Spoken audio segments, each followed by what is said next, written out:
अस्सलाम वालेकुम। तो इस वीडियो में हम थोड़ा सा स्टडी करेंगे कि Inform.co का जो स्ट्रेटजी सेटअप है वो कैसे होगा।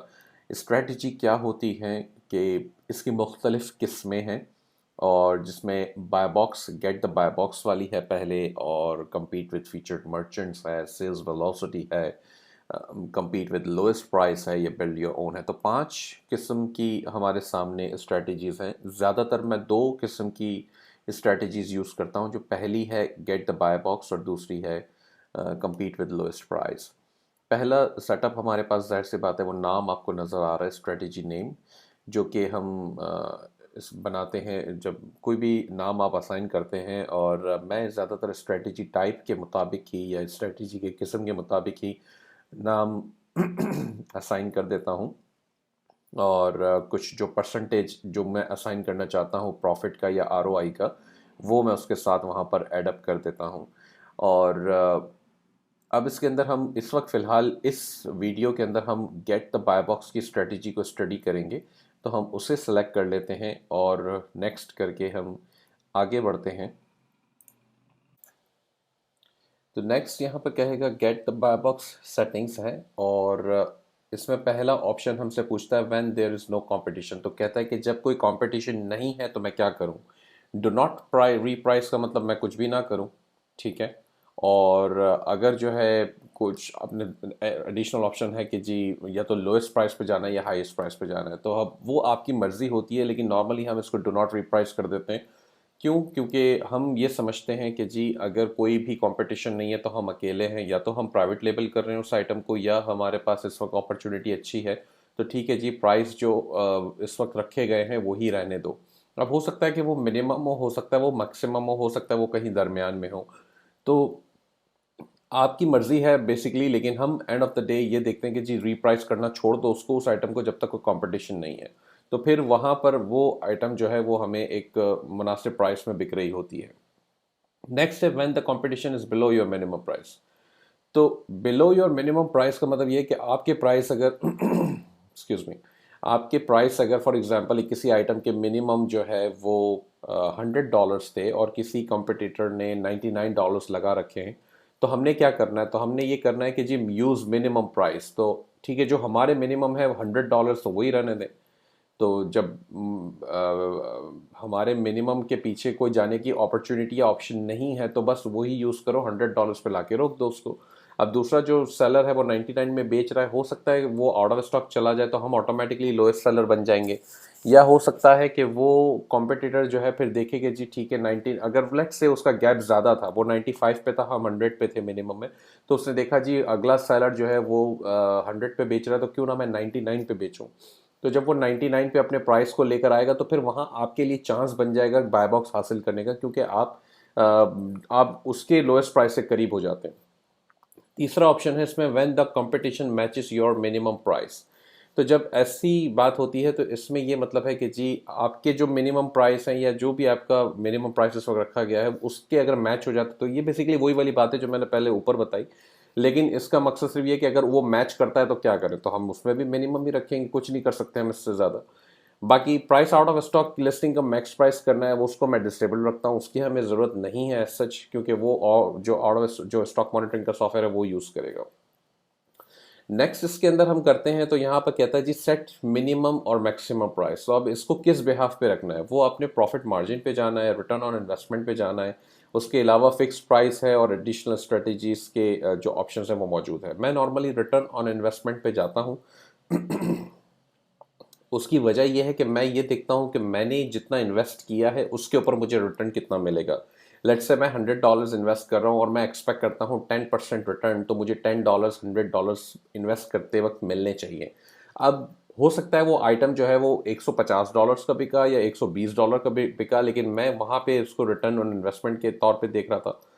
अब प्रॉफिट मार्जिन अगर आप सेलेक्ट कर लेते हैं तो उसका तरीका ये होता है कि वो सेलिंग प्राइस के ऊपर कैलकुलेट करा होता है। ठीक है जी, 10% आपने प्रॉफिट मार्जिन रख दिया, और अगर वो बिकते वक्त $150 की बिकी है आइटम आपकी, तो 10% उसका प्रॉफिट अगर आपने रखा था फॉर एग्जाम्पल, तो वो 10% के हिसाब से आपको जो है $15 उसने दे दिए प्रॉफिट के अंदर। तो ये प्रॉफिट मार्जिन इस तरीके से देखा जाता है। लेकिन बाज़ वक़्त मुझे पर्सनली इसके अंदर थोड़े से डिफरेंसेस नज़र आते हैं, कॉन्फ्लिक्ट्स आते हैं मेरे लिए, तो मैं इसको कोशिश करता हूँ कि रिटर्न ऑन इन्वेस्टमेंट की तरफ जाऊँ, लेकिन ये आपकी पर्सनल चॉइस है। मेरी तरफ से कोई वो नहीं है कि नहीं जी इसका कोई नुकसान है, ऐसा कुछ भी नहीं है।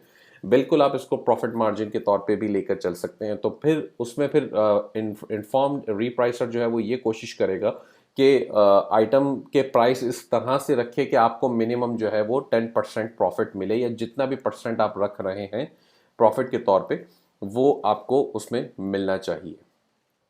इसके अलावा फिक्स्ड प्राइस का, फिक्स्ड प्रॉफिट का ऑप्शन है। लेट्स से आपने $5 फिक्स पे लगा दिया, लेकिन ये $5 फिक्स पे आप इस तरह लगा नहीं सकते। इसकी वजह ये है कि आपको नहीं पता होता, मतलब आपको डिफरेंट स्ट्रेटजीज बनानी पड़ जाएंगी, और इसमें फिर ये हो जाता है कि जी $1 या $5 आपने जो मिनिमम दे दिया, फिर वो उससे नीचे लेके जाएगा ही नहीं उसको।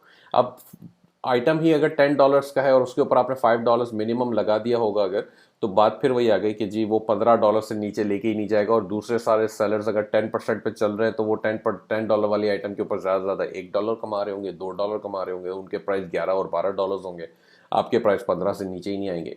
तो इस वजह से फिक्स प्रॉफिट को मैं इस्तेमाल नहीं करता, अनलेस कोई स्पेसिफिक ऐसी आइटम हो जहां पे आप चाहें आप कुछ करना, या आप प्राइवेट लेवल में कर रहे हैं, या एक ऐसी लिस्टिंग है जिसके ऊपर आप अकेले ही हैं, तो आप बिल्कुल इसको कंसिडर कर सकते हैं। अदर देन दैट मेरे इस वक्त काम का ये नहीं है। इसके अलावा नेक्स्ट आता है एंटर योर ओन मिनिमम और मैक्सिमम। तो यहाँ पे कुछ है कि जी आपने मिनिमम और मैक्सिमम जो है वो हर लिस्टिंग के वक्त डालना पड़ेगा। ये फिर उस सिचुएशन में आ जाएगा जैसे आप अमेजोन पे ऑटो रीप्राइसिंग डायरेक्ट करते हैं और आपको मिनिमम और मैक्सिमम प्राइसेस हर लिस्टिंग के साथ डालने पड़ते हैं। तो वो लिस्टिंग, ये इन्फॉर्म.को उस लिस्टिंग को रीप्राइस नहीं करेगा जब तक आप उसमें मिनिमम और मैक्सिमम प्राइसेस नहीं डालेंगे। फार्मूला बेस के अंदर मिनिमम और मैक्सिमम में है कि ये आपको फार्मूलाज अलाउ करता है, ये बताता है, ऑप्शंस देता है कि जी कैसे न्यू फार्मूला क्रिएट करना है, कि अगर ऐसा कुछ हो तो ऐसा करे, ऐसा कुछ हो तो वैसा करे। तो बेस्ड ऑन दैट ये करेगा। तो वही बात है कि आपको काफ़ी सारी चीज़ें उसमें फिर डिफाइन करनी पड़ती हैं।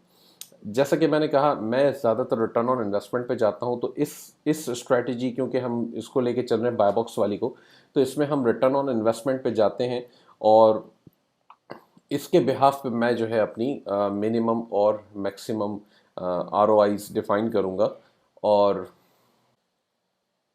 तो अब हम यहाँ पर 8% यानी 8% हम लगाते हैं। तो हमें वो एग्जांपल भी दिखा रहा है कि जी अगर आपका एक आइटम जो है वो $26 का मिनिमम प्राइस है, $26.98 का, तो उसमें आपको $1.36 प्रॉफिट मिलेगा। ये इसकी सैम्पल कैलकुलेशन भी आपको दिखा देगा कि एक्सपेंसेस आपके कितने हैं, आइटम की कॉस्ट क्या है।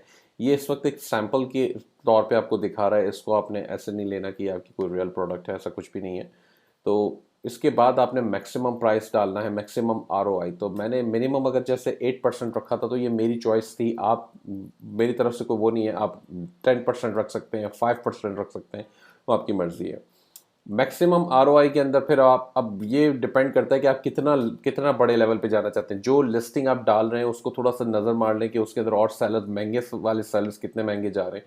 तो आपको लगता है कि जी ठीक है 50% तक भी हमें रखना चाहिए, तो आप रख लें, कोई कबाहत नहीं है। लेकिन इतना ज़्यादा वो जाता नहीं है। वही बात है कि वो इतने हाई प्राइस तो जाएंगे ही नहीं ना, वो तो कॉम्पिटिटर्स लगे हुए हैं, वो एक दूसरे से लड़ रहे हैं, फाइट कर रहे हैं, उसको प्राइस को नीचे से नीचे लाने की कोशिश कर रहे हैं ताकि उनको सेल्स मिल जाए। तो ऊपर जाने के तो चांसेस होते ही नहीं। तो हम कुछ भी रख देते हैं, हम लाइक 90, 35 या 37, 39, 50%, 100%, 300% भी आप रख सकते हैं रखने को। तो एज सच उससे कोई फ़र्क इसको नहीं पड़ता। तो ठीक है। तो अब आपने इसको नेक्स्ट कर दिया, यहाँ पर ये रिव्यू करा दिया इसने कि सारी इन्फॉर्मेशन आपने एक दफ़ा नज़र दौड़ा ली इसके ऊपर कि हाँ जी सब ठीक है, सब कुछ मुनासिब है, तो आप इसको फिनिश पे प्रेस कर दें, और ये आपके सामने सारी स्ट्रेटजीज़ लेकर आ जाएगा। वो दिखा भी रहा है कि क्या क्या स्ट्रेटजीज़ इसके अंदर। ये कुछ लिस्टिंग्स मेरी यहाँ पर हैं, कुछ लिस्टिंग्स मेरी यहाँ पर है ही नहीं, क्योंकि हमने अमेज़ॉन से भी डायरेक्ट कुछ लगाई हुई होती है। तो बहरहाल ये यहाँ पर एक आपके पास ऑप्शन मौजूद है।